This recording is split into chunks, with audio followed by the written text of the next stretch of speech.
Hey there, travelers! It's SK from Pack Fast and Fly Far, and if you're anything like me, you've probably been a little confused about what to pack for Europe. It's exciting, right? But also a little overwhelming. And honestly, I've made just about every packing mistake in the book. So today, I'm here to help you avoid those exact mistakes and make sure your European adventure is as smooth as possible.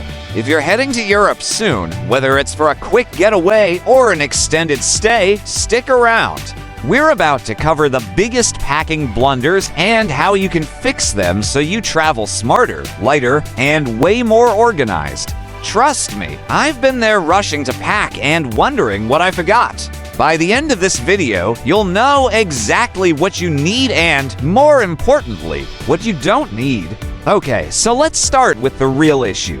For a lot of people, packing for Europe can be stressful. You've got to figure out how much to bring, what to bring, and how to make sure it all fits in your bag.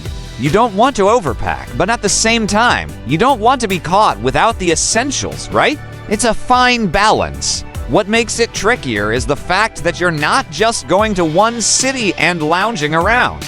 Chances are you're moving between multiple cities, maybe hopping on a train, a bus, or even a short-haul flight. And guess what? Not every train station has an elevator, so you might have to lift your bag up and downstairs. The cobblestone streets in cities like Rome or Prague, they'll make you regret packing that giant roller suitcase real fast. On top of that, Europe's weather can be unpredictable, and every country has its own style. So, you're trying to pack for everything from a rainy day in London to a hot summer afternoon in Barcelona, all while keeping your luggage manageable and your travel stress low. That's a lot to juggle, right? But don't worry, I've got your back.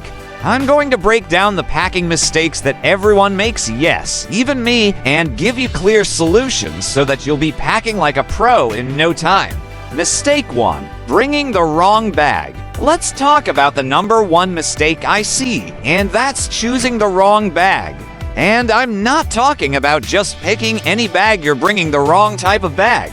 Specifically, a giant checked suitcase. I know it seems like a good idea at first. You think, hey, I need all my stuff, so bigger is better. But no, if you're traveling through Europe, especially on public transport, you don't need a giant roller bag. It's bulky, heavy, and trust me, it will slow you down. Imagine this. You're in Paris, running to catch a train, dodging crowds, and dealing with that cobblestone street. And then you realize you can't move your giant suitcase. That's going to be a problem.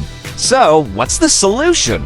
Well, here are two options. One bag traveler. This is my personal favorite. If you can manage to condense all your belongings into one bag, it makes your life so much easier. My go-to is a backpack, and not just any backpack, something lightweight and durable that can hold everything you need without making you feel like a pack mule. My top recommendation here is the Osprey Porter 46. It's the perfect size, super durable, and has compartments for tech gear, water bottles, and everything else you'll need. And here's the best part, it's carry-on approved. When you're flying around Europe, this means you avoid the hassle of waiting for your checked luggage to come off the conveyor belt. Plus, when you're walking through the cities, you'll have your hands free, which is a huge deal. Two-bag traveler. Okay, not everyone's into just one bag, and that's fine. If you prefer the two-bag setup, here's what I recommend. A carry-on roller bag plus a personal item-sized backpack. The key here is to make sure your roller bag isn't a big something like the Mono's Carry-On Plus works great. It's compact but still has enough space for everything you need. And for your personal item bag, I suggest something like the Peak Design 2OL. Everyday backpack, it's small but packs a lot of punch for carrying electronics, water, and any travel essentials. Bonus travel hack, packable day pack. Now, regardless of whether you choose the one bag or two bag strategy, there's one thing I absolutely swear by: a packable day pack. This little gem is small, lightweight, and packs down into nothing. Throw it in your main bag, and when you get to your destination, pull it out and use it for day trips. It's perfect for holding things like your camera, a rain jacket, or a snack while you're out exploring. Give more details or example of the solution. Now, we've covered the bag, but let's talk about clothing. Here's another major pitfall: overpacking clothes. You might think you need a different outfit for every day, plus a couple of extra fancy options. But trust me, that's not the case. Europe doesn't require you to pack your entire wardrobe, and most people overestimate how much they need. Mistake 2: overpacking clothing. The secret here is versatility.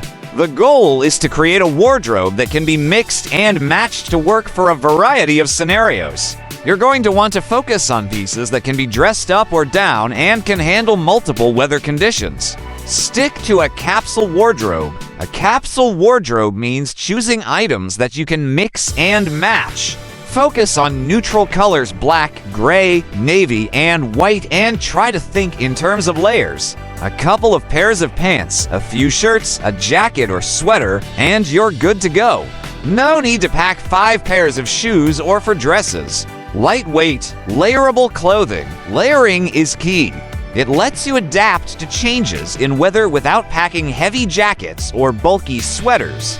I like to go with lightweight sweaters, button-down shirts, and jackets that can be added or removed depending on the temperature. Merino wool. If you want to go next level, merino wool is your best friend. It's antimicrobial, so it resists odor and stays fresh longer. I use merino wool socks, t-shirts, and even underwear when I travel. Seriously, this stuff is a game changer for long trips. Wrinkle-resistant clothing. Europe can be a bit more formal than other places, so you'll want to look neat. But don't bring anything that wrinkles easily. No one wants to deal with ironing on vacation.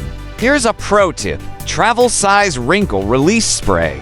It's a lifesaver for getting out those pesky creases after a long flight. Discuss another packing mistake. Let's talk about clothing mistakes again, but this time, it's about the style factor. Mistake 3: dressing to casual or to fancy. Europeans are pretty stylish overall, so when you're packing, try to strike a balance. Don't dress like a tourist, but also don't try to be too fancy. Unless you're attending a very high-end event, leave the tuxedo and ball gown at home. What you want to aim for is comfort with a touch of class. For example, bring a nice shirt and pants that can be dressed up for dinner, but keep the look casual and practical for day trips. A pair of jeans or trousers can work wonders in most places. So, there you have it. If you follow these simple tips, you'll avoid the most common packing mistakes and be prepared for whatever Europe throws your way. Packing doesn't have to be stressful, it just takes a little planning and thought. If you found these tips helpful, do me a favor and give this video a thumbs up and subscribe to Pack Fast and Fly Far for more awesome travel tips. And hey, let me know in the comments, what's the biggest packing mistake you've made or one you're worried about making? I'd love to hear from you. Until next time, keep packing smart and travel light. Safe travels, everyone.